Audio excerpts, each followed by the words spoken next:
in which Pooh goes visiting and gets into a tight place. This is a story from 3 Stories from Winnie-the-Pooh, which is written by A. Milne and illustrated by Ernest H. Shepard. In this book, you will meet Christopher Robin and Winnie-the-Pooh and Piglet and Rabbit and Owl and Eeyore.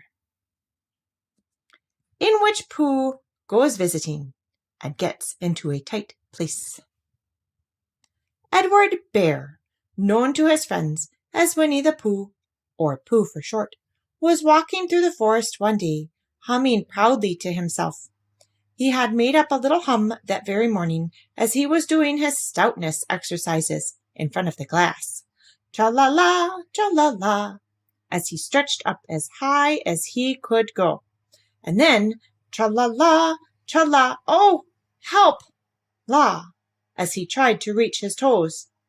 After breakfast, he had said it over and over to himself until he had learnt it off by heart, and now he was humming it right through, properly. It went like this. Cha-la-la, cha-la-la, cha-la-la, cha-la-la, rum-tum-tiddle-um-tum, tiddle-iddle-tiddle-iddle, tiddle-iddle-tiddle-iddle, rum-tum-tum-tiddle-um. Well, he was humming this hum to himself and walking along gaily, wondering what everybody else was doing and what it felt like being somebody else, when suddenly he came to a sandy bank, and in this bank was a large hole. Aha, said Pooh, rum-tum-tiddle-um-tum. If I know anything about anything, that hole means rabbit, he said, and rabbit means company, he said, and company means food and listening to me humming and such like. Rum-tum-tum-tiddle-um. So he bent down and put his head into the hole and called out, "Is anybody at home?" There was a sudden scruffling noise from inside the hole, and then silence. What I said was, "Is there anybody at home?" called out Pooh very loudly. "No," said a voice, and then added, "You needn't shout so loud. I heard you quite well the first time." "Bother," said Pooh. "Isn't there anybody here at all?" "Nobody." Winnie-the-Pooh took his head out of the hole and thought for a little, and he thought to himself, there must be somebody there, because somebody must have said nobody. So he put his head back in the hole and said, "Hello, Rabbit, is that you?" "No," said Rabbit in a different sort of voice this time. "But isn't that Rabbit's voice?" "I don't think so," said Rabbit. "It isn't meant to be." "Oh," said Pooh. He took his head out of the hole and had another think, and then he put it back and said, "Well, could you very kindly tell me where Rabbit is?" "He has gone to see his friend Pooh Bear, who is a great friend of his." "But this is me," said Bear, very much surprised. "What sort of me?" "Pooh Bear." "Are you sure?" said Rabbit, still more surprised. Quite sure," said Pooh. "Oh, well then, come in."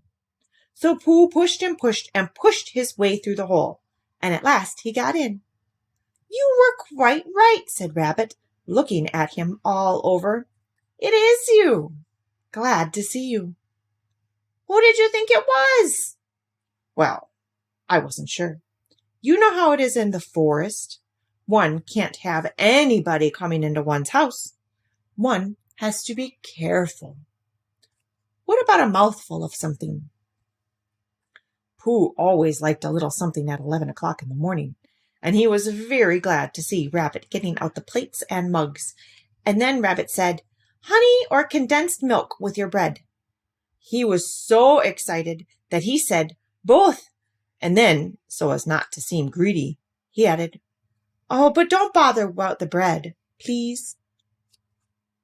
And for a long time after that, he said nothing, until at last, humming to himself in a rather sticky voice, he got up, shook Rabbit lovingly by the paw, and said that he must be going on. "Must you?" said Rabbit politely. "Well," said Pooh, "I could stay a little longer if you—" and he tried very hard to look in the direction of the larder.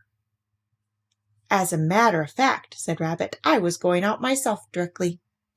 "Oh, well, then, I'll be going on. Goodbye." "Well, goodbye, if you're sure you won't have any more." "Is there any more?" asked Pooh quickly. Rabbit took the covers off the dishes and said, "No, there wasn't." "I thought not," said Pooh, nodding to himself. "Well, goodbye. I must be going on." So he started to climb out of the hole. He pulled with his front paws, and he pushed with his back paws, and in a little while his nose was out in the open again, and then his ears, and then his front paws, and then his shoulders, and then— "Oh, help!" said Pooh. "I'd better go back." "Oh, bother!" said Pooh. "I shall have to go on." "I can't do either," said Pooh. "Oh, help and bother!" Now by this time Rabbit wanted to go for a walk too, and finding the front door full, he went out by the back door and came round to Pooh and looked at him. "Hello, are you stuck?" he asked. "No," said Pooh carelessly, "just resting and thinking and humming to myself." "Here, give us a paw." Pooh Bear stretched out a paw, and Rabbit pulled and pulled and pulled. "Ow!" cried Pooh, "you're hurting." "The fact is," said Rabbit, "you're stuck." "It all comes," said Pooh crossly, "of not having front doors big enough." "It all comes," said Rabbit sternly, "of eating too much." "I thought at the time," said Rabbit, "only I didn't like to say anything," said Rabbit. "That one of us was eating too much," said Rabbit. "And I knew it wasn't me," he said. "Well, well, I shall go and fetch Christopher Robin." Christopher Robin lived at the other end of the forest, and when he came back with Rabbit and saw the front half of Pooh, he said, "Silly old bear," in such a loving voice that everybody felt quite hopeful again. "I was just beginning to think," said Bear, sniffing slightly, "that Rabbit might never be able to use his front door again, and I should hate that," he said. "So should I," said Rabbit. "Use his front door again?" said Christopher Robin. "Of course he'll use his front door again." "Oh, good," said Rabbit. "If we can't pull you out, Pooh, we might push you back."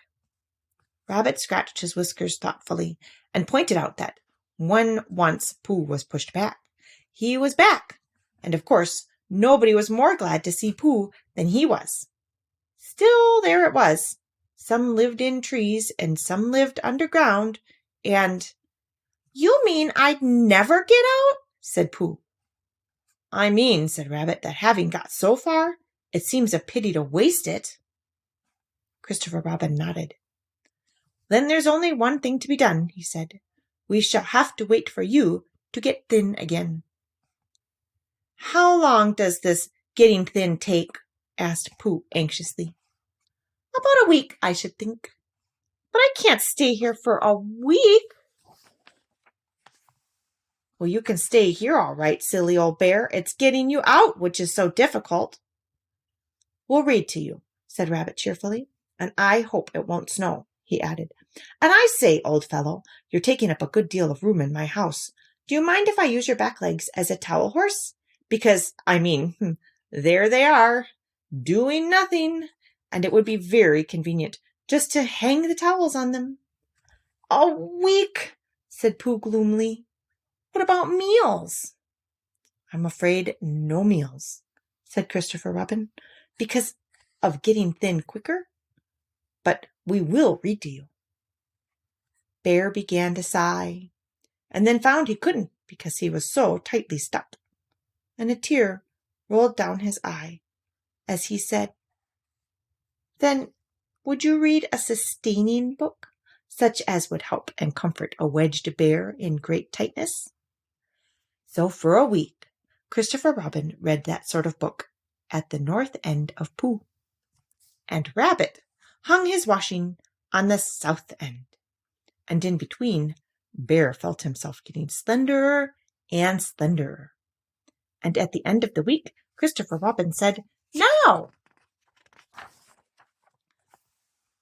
So he took hold of Pooh's front paws, and Rabbit took hold of Christopher Robin, and all Rabbit's friends and relations took hold of Rabbit, and they all pulled together. And for a long time, Pooh only said, "Ow!" and "Oh!" And then, all of a sudden, he said, "Pop!" just as if a cork were coming out of a bottle. And Christopher Robin and Rabbit and all Rabbit's friends and relations went head over heels backwards. And on top of them came Winnie-the-Pooh, free. So, with a nod of thanks to his friends, he went on with his walk through the forest, humming proudly to himself. But Christopher Robin looked after him lovingly and said to himself, "Silly old bear." The end of that story. There are more to come, but in another video. Thank you.